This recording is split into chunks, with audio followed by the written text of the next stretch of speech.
Boboko ya Boka. Boboko ya Boka. 3W. Bonsoir madame. À domine sur votre nom, l'intégralité de votre nom, c'est André Alain Atou. En fait, c'est toujours difficile de prononcer très bien le nom. Vous allez nous excuser et bienvenue. Merci madame. Voilà, avec vous on va parler de l'actualité politique. D'abord, comment se porte la République démocratique du Congo? Vous êtes porte-parole de la majorité. Je crois que vous avez une réponse à donner. Oui, la République démocratique du Congo se porte comme un pays à la veille des grands enjeux, c'est-à-dire des grandes manœuvres politiques, il y a des agitations, quelquefois stériles. Bref, nous sommes là en train de nous préparer aux élections qui vont arriver. Vous avez parlé des agitations stériles, vous faites allusion à quoi? Non, il y a des gens qui n'ont pas le sens des réalités, ou des gens qui ne croient pas aux élections, mais qui pensent qu'ils doivent s'agiter pour, non pas pour accélérer l'avènement ou l'organisation des élections, mais c'est pour paraître. Ça arrive. On va vous avoir par vos mots. Pourtant, ce que vous appelez agitation des uns et des autres, c'est pour précipiter les élections, n'est-ce pas? Parce que, en croire Nanga, c'est difficile qu'il y ait des élections le 31 décembre, plutôt date prévue par l'accord. Oui. Il faut le croire. Il ne cesse de nous le dire depuis la Cité de l'Union africaine que les élections, l'organisation des élections doit répondre aux exigences techniques. Les politiques ne peuvent agir qu'en amont. Voilà. Et aujourd'hui, nous sommes rattrapés par notre propre turpitude en pensant que la politique a autorité sur tout. Techniquement, est-ce que il y aura élection? Mais déjà aujourd'hui, techniquement, légalement, il n'est pas possible. Parce que si, d'abord, il faut terminer l'enrôlement du Kassin, et si d'aventure cet enrôlement coïncidait avec la fin de toutes les procédures, eh bien, il faut 3 mois. Mais il y a de quoi ne pas dire qu'il y a agitation. Les gens ont pleinement raison quand on n'a pas pu organiser les élections en décembre. L'agitation, c'est de la part des gens qui veulent tromper le peuple en disant que ce report traduit la volonté du président Kabila, de sa majorité, de ne pas organiser les élections, alors que le président Kabila et sa majorité sont les seuls aujourd'hui qui croient aux élections et qui s'y préparent activement. Avec qui comme candidat? Nous sommes à 2 mois des élections. Non, justement. Les présidentielles. Mais encore. La présidentielle. Il faut attendre que le Conseil national de suivi de l'accord, la CENI et le gouvernement de la République se réunissent pour faire une déclaration officielle en ce qui concerne la date, le calendrier des élections. Voilà, ça c'est selon vous. Nous avons l'impression. Les dispositions légales, de l'accord notamment. Voilà, on va évoluer peut-être. Nous avons l'impression qu'au-delà de la crise socio-économique que traverse notre pays, la crise politique s'accentue, je peux dire ça, tant sur le plan interne qu'externe. Non, il n'y a pas de crise politique. La crise politique, une crise, c'est un moment de blocage ou de dysfonctionnement. Or, on n'en est pas là.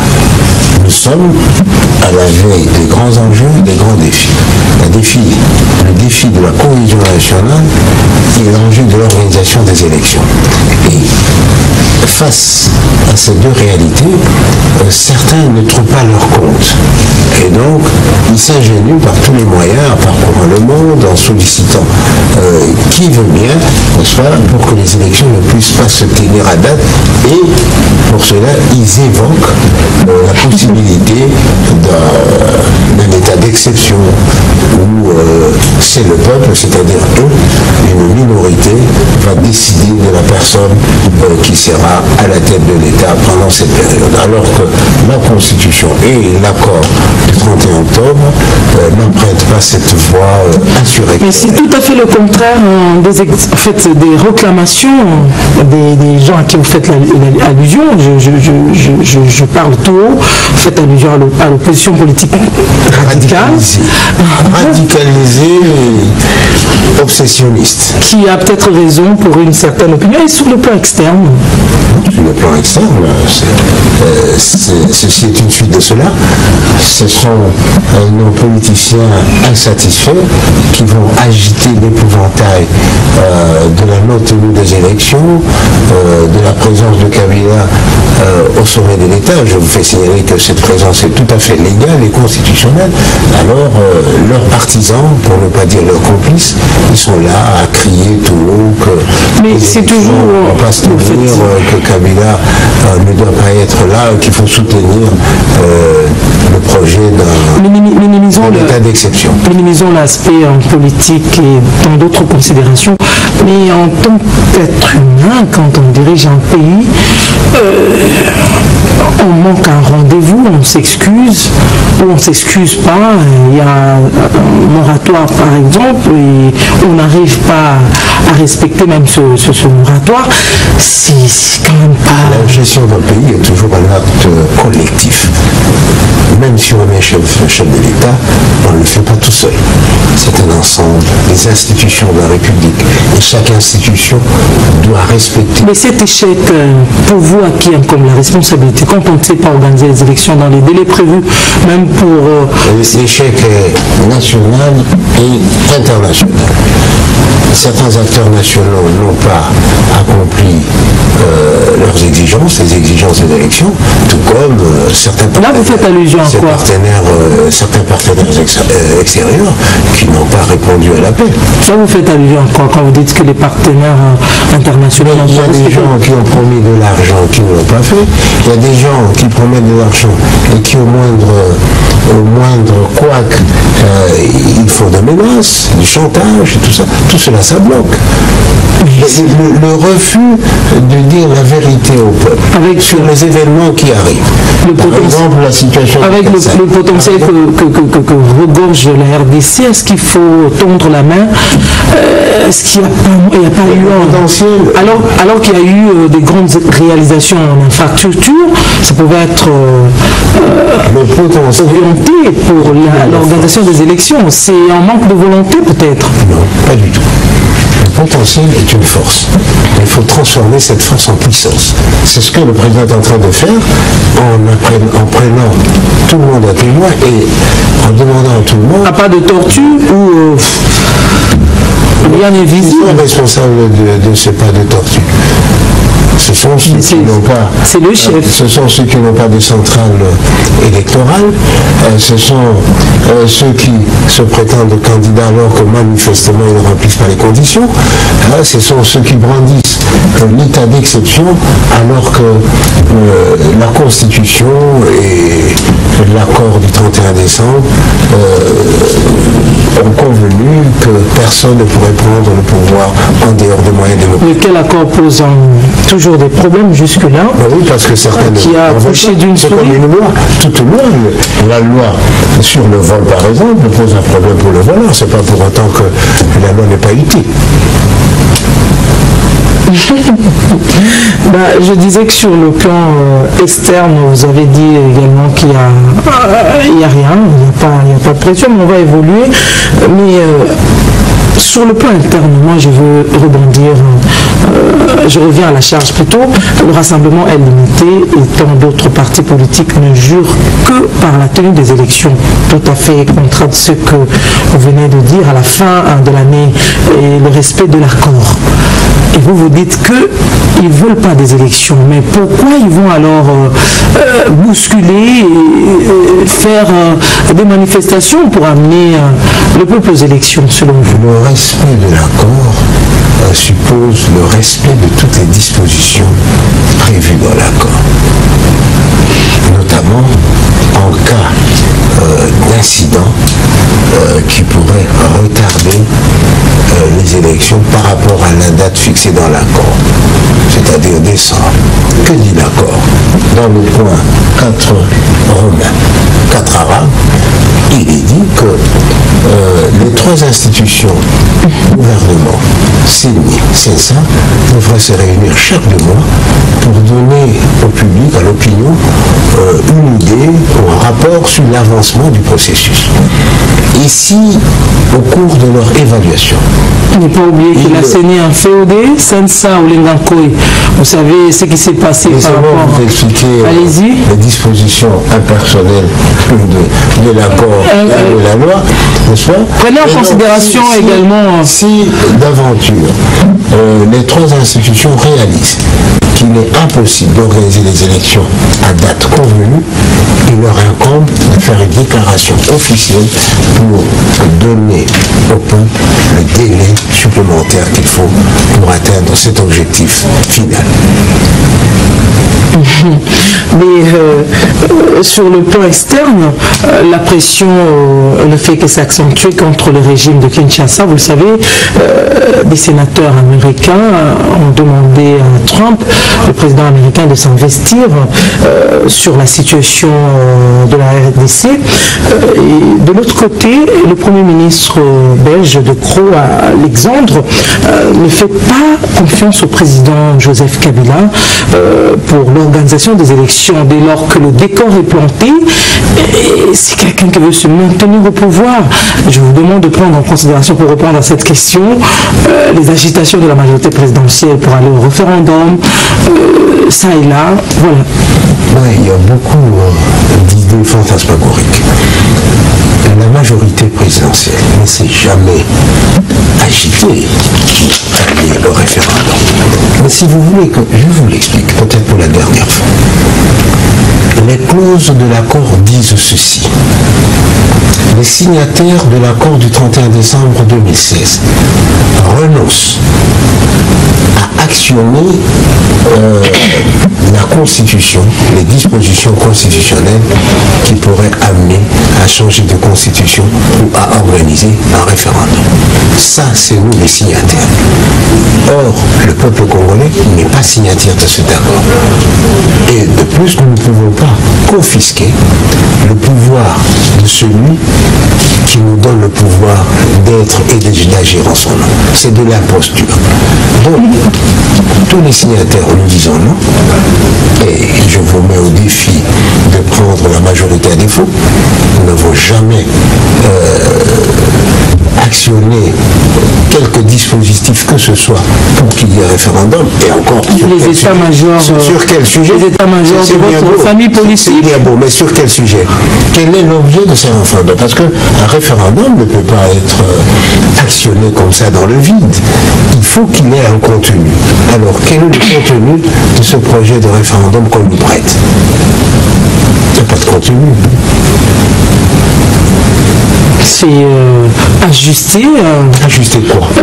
Les textes. On ne peut pas organiser un référendum. Que le président Kabila soit candidat. On ne peut pas organiser, à la présidentielle. Organiser un référendum par surprise. C'est-à-dire que le corps électoral, les citoyens n'apprendraient le sujet du référendum aux urnes. Non.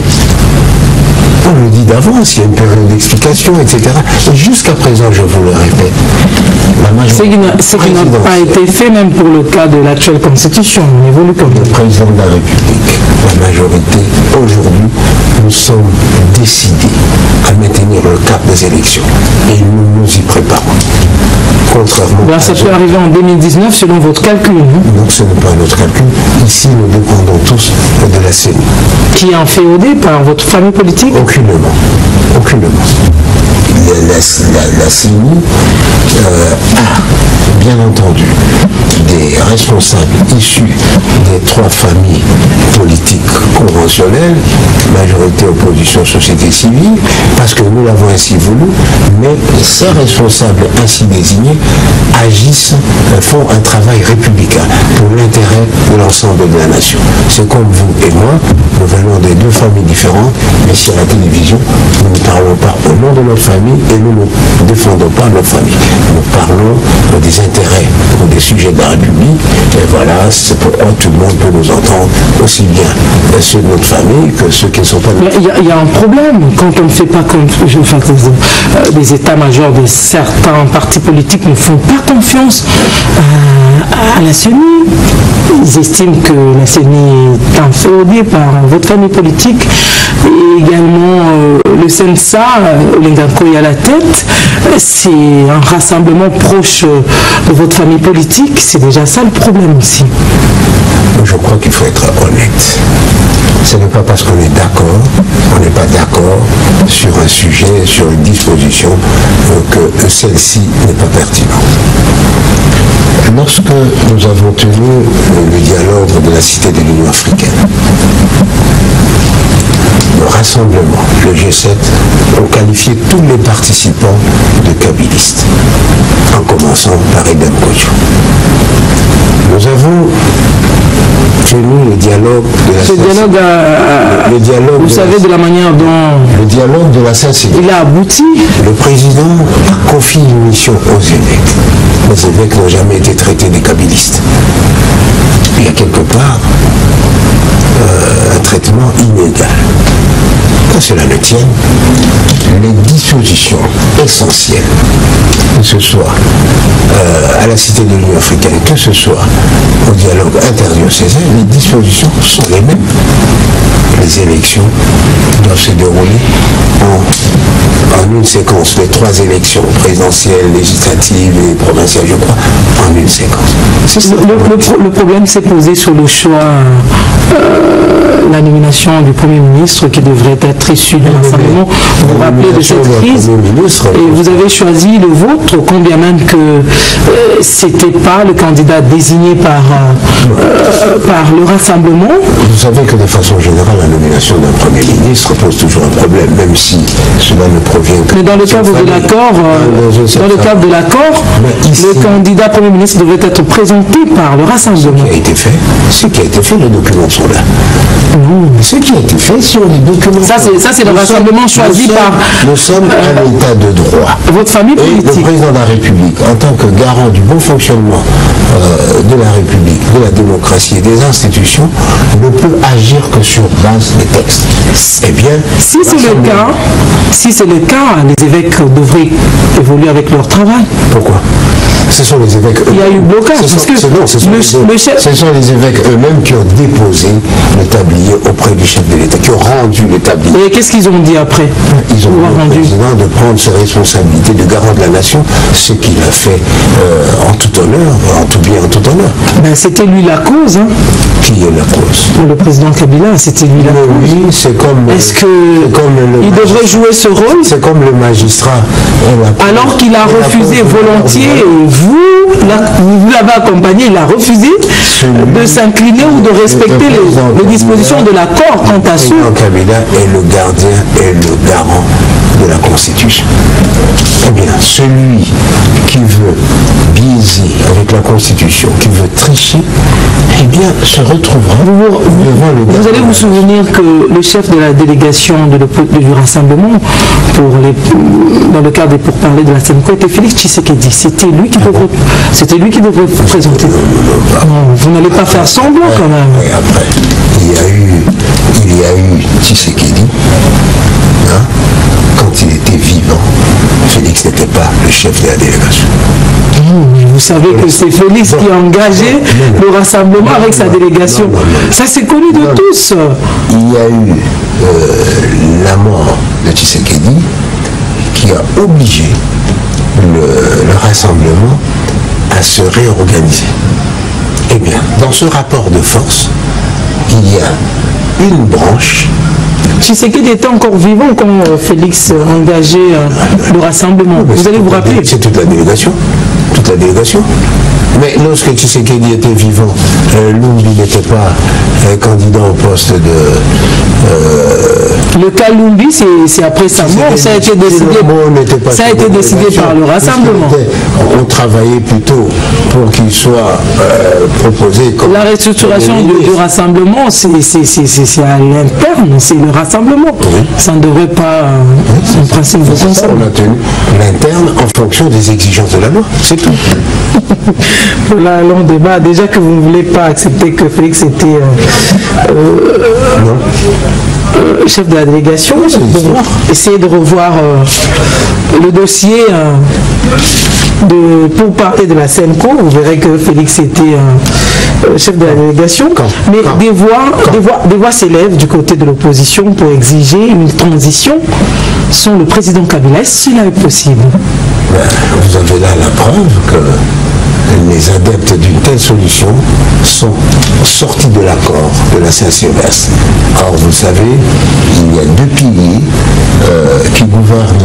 qui soutient notre vie politique actuelle. C'est la Constitution qui assure la continuité de l'État. Quand c'est violenté par la majorité, ce n'est pas un problème. Le consensus autour du processus électoral. Alors, ces dispositions sont impersonnelles, c'est-à-dire de nature à garantir la stabilité des institutions et la cohésion nationale. Il ne s'agit pas de suivre les états d'âme d'un personnage frustré ou incapable de s'imposer par des moyens démocratiques et qui brandit l'épouvantail d'un état d'exception. Mais quand on a échoué, on peut quand même... Il faut tirer les conséquences. Mais quand on a échoué... Il y a un ton doux entre nous, la situation qui traverse le pays, donc tous les sociaux, sur le plan social, sur le plan économique, sur le plan sécuritaire, c'est chaotique.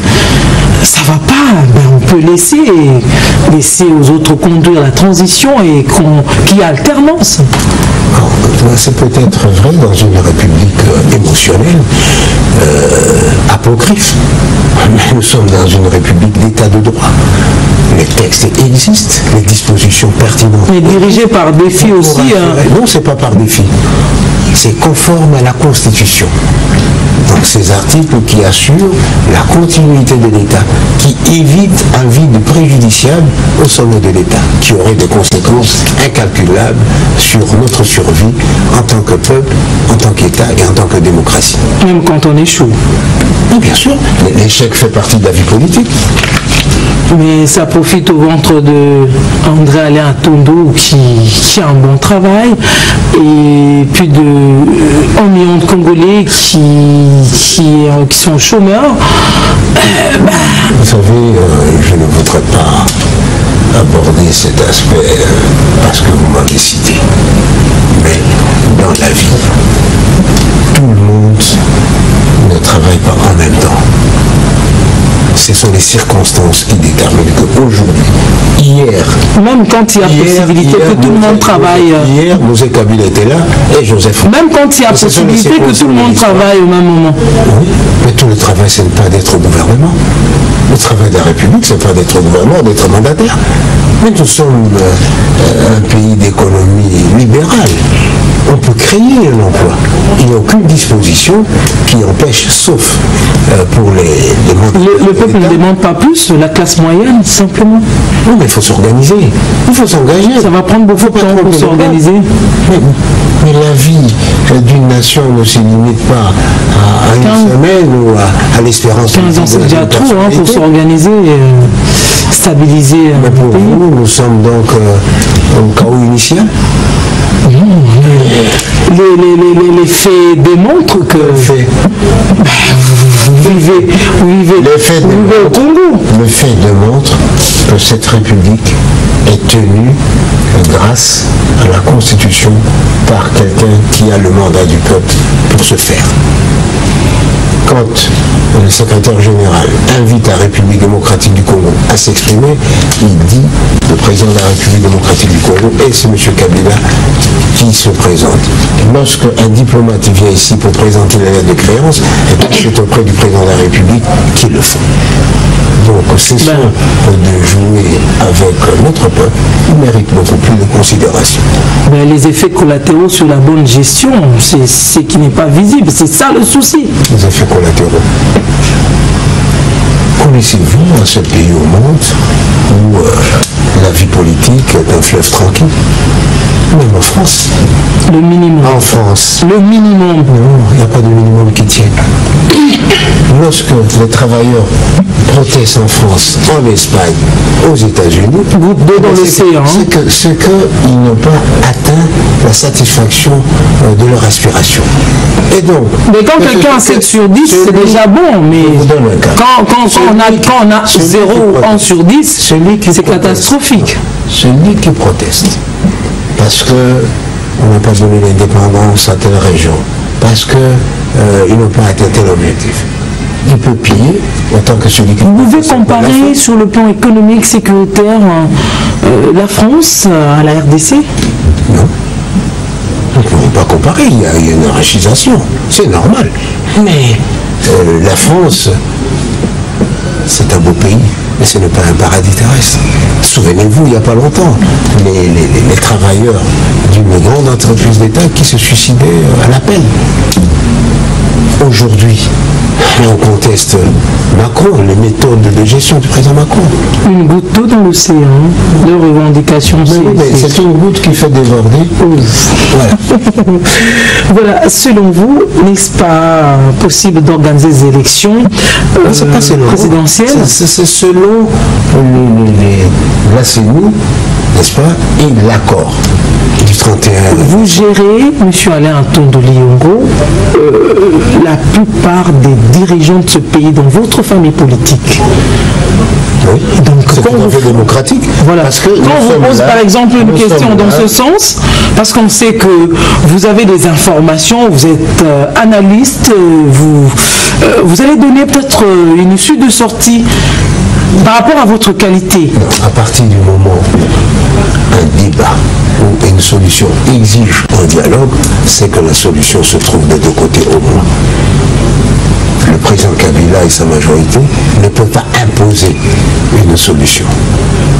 Il faut qu'il y ait consensus. Et je crois que c'est l'essence de la démarche du président de la République depuis 2015 au moins, lorsqu'il a suivi, j'allais dire presque poursuivi l'IDPS dans toutes les villes qu'elle souhaitait pour garder une certaine confidentialité. Ça, c'est la démarche qu'il faut retenir. C'est le président de la République qui cherche ces consensus. Il se rend compte que le pays doit être géré de façon consensuelle, et bien, il prend toutes les dispositions pour. Le pays doit être géré de façon consensuelle quand on refuse de nommer le candidat Premier ministre présenté par le Rassemblement. Les conditions légales n'ont pas été remplies par cette branche aujourd'hui déçue de Quelles ont été les conditions? Vous le connaissez? En tout cas, il n'est pas repris dans la Constitution le pouvoir discrétionnaire du président de la République pour nommer le Premier ministre. Ça, c'est au Parlement. La Constitution, non. Si nous revenons à la pratique constitutionnelle ici chez nous, pour tous les postes, pas seulement pour le poste de Premier ministre, pour être mandataire public, PDG, DG, PCA, pour être ministre de n'importe quel ministère, il y a toujours 3 postes. 3 candidatures ou 3 noms. Pourquoi? Pour permettre au président de la République de maîtriser les personnes et de l'école. Mais dans le cadre de l'accord, on doit minimiser toutes ces considérations. Dès lors qu'on vous accepte une année de plus, l'accord n'abolit pas. Pour avoir violenté la Constitution, il faut minimiser toutes ces considérations. Et même puisque vous insistez sur les dispositions de l'accord de la Saint-Sylvestre, il était question de présenter le candidat Premier ministre. Je vous le dis, madame, la Constitution, c'est aussi la pratique constitutionnelle. Et je vous le répète, de tout temps, pour un poste de DG, de PCA, de ministre, il faut 3 noms pour que le président ait la possibilité de choisir la personne qu'il estime à même de mieux travailler avec. Voilà le fondement. Parce que le tout n'est pas d'avoir un ministre, il faut avoir un ministre efficace il faut avoir un ministre fiable, il faut avoir un ministre crédible. Voilà, vous avez peut-être désorienté ou vous avez pris ma question. Bon, peut-être que je vous pose des intentions. Selon vous, je me répète, est-ce pas possible d'organiser les élections présidentielles d'abord à la fin de cette année, comme ça les législatives nationales et provinciales Permettez-moi de vous rappeler, madame, vont être renvoyées à l'année prochaine. Le problème, c'est l'alternance. La vie politique aujourd'hui a deux piliers, la Constitution et l'accord. L'accord, la finalité de l'accord, c'est de réaliser le consensus sur le processus électoral. Et dans ce consensus, que ce soit la Cité de l'Union africaine, que ce soit au dialogue de la CECO, eh bien, 3 élections en une seule séquence. Ce n'est pas parce que quelqu'un est frustré qu'il faut changer les dispositions consensuelles.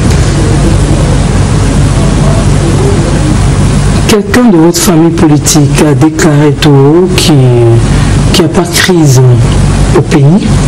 Partagez-vous ce point de vue? Il est libre de donner son appréciation. Non, c'est votre point de vue qui compte. Je ne peux pas me déclarer. Moi, je déclare ici la position de la majorité présidentielle. Nous n'avons jamais déclaré que voilà, une crise est survenue au sens où il y a blocage. Nous vivons une situation difficile, certes, qui exige beaucoup d'abnégation, beaucoup de dépassement. Eh bien, le président s'y emploie et avec un certain bonheur, je dois le reconnaître. Une question encore. Votre famille politique cogite un plan pour préparer un référendum pour maintenir le président Kabila au pouvoir. Est-ce c'est vrai? Est-ce que je suis tenu à répondre au fantasme de ceux qui rêvent de prendre le pouvoir? Dès lors que de ceux qui rêvent de prendre le pouvoir par des moyens insurrectionnels. C'est du fantasme. La Constitution, dans son article 64, interdit à un individu ou à un groupe d'individus d'exercer le pouvoir en violation de la Constitution. Il interdit cette ne pas confondre avec cette même disposition des manifestations publiques. Interdit à un groupe d'individus ou à un individu de s'accaparer du pouvoir en dehors des moyens démocratiques. Mais je pense qu'il y a un problème de confusion avec les manifestations publiques. Dans le respect pas.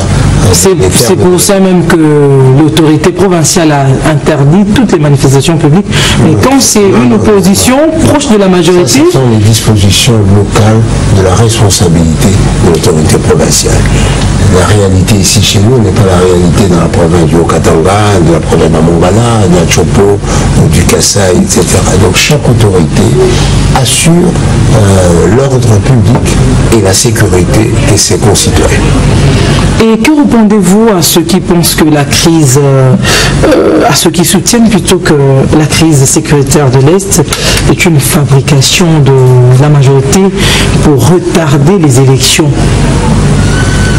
C'est peut-être une cause. Qui accusent une méconnaissance déplorable des réalités de notre pays, ou alors ils sont tout simplement d'une mauvaise foi pathétique. Ils savent très bien. Alors, à moins que ce ne soit des agents de la 5e colonne pour cacher Mais c'est une situation récurrente. À chaque fois qu'on s'approche des élections, il y a toujours, vous savez très bien, il y a toujours un problème dans l'Est. A refusé de donner que les responsables d'une entreprise ne puissent répondre de leurs actes ici au Congo. Pourquoi? Parce que la filière remonte.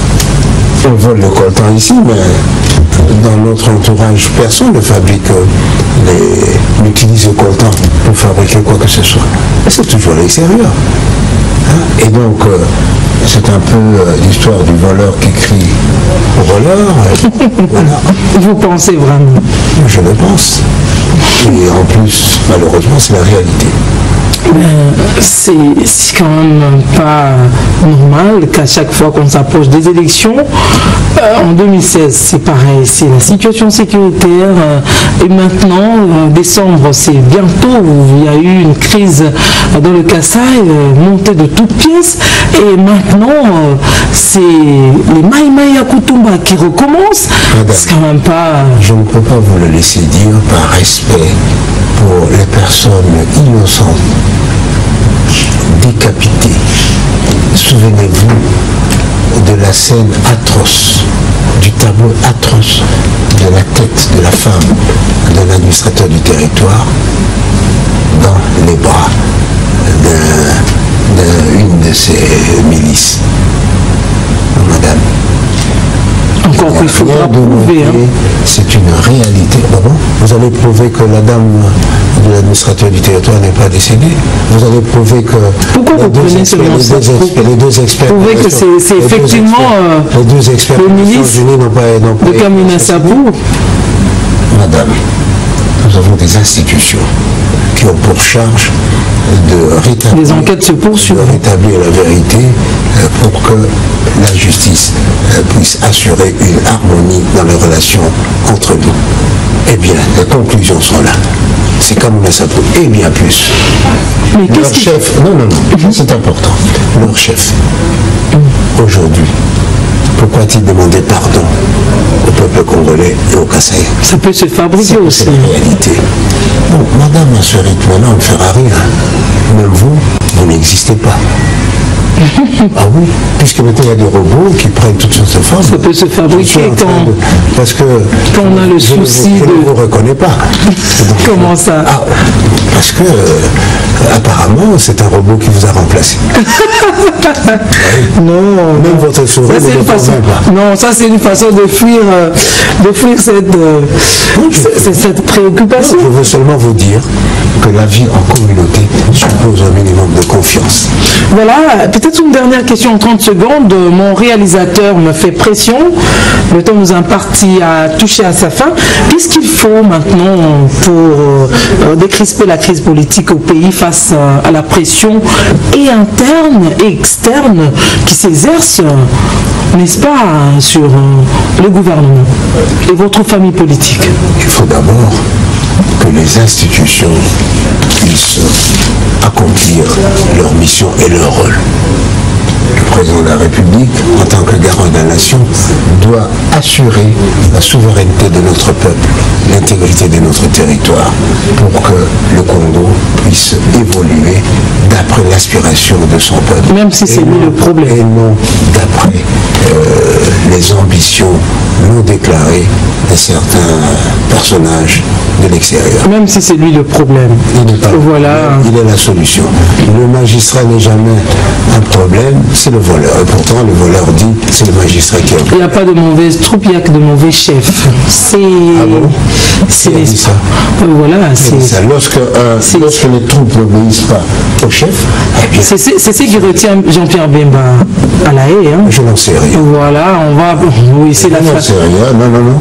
La responsabilité individuelle et morale est différente de la responsabilité personnelle.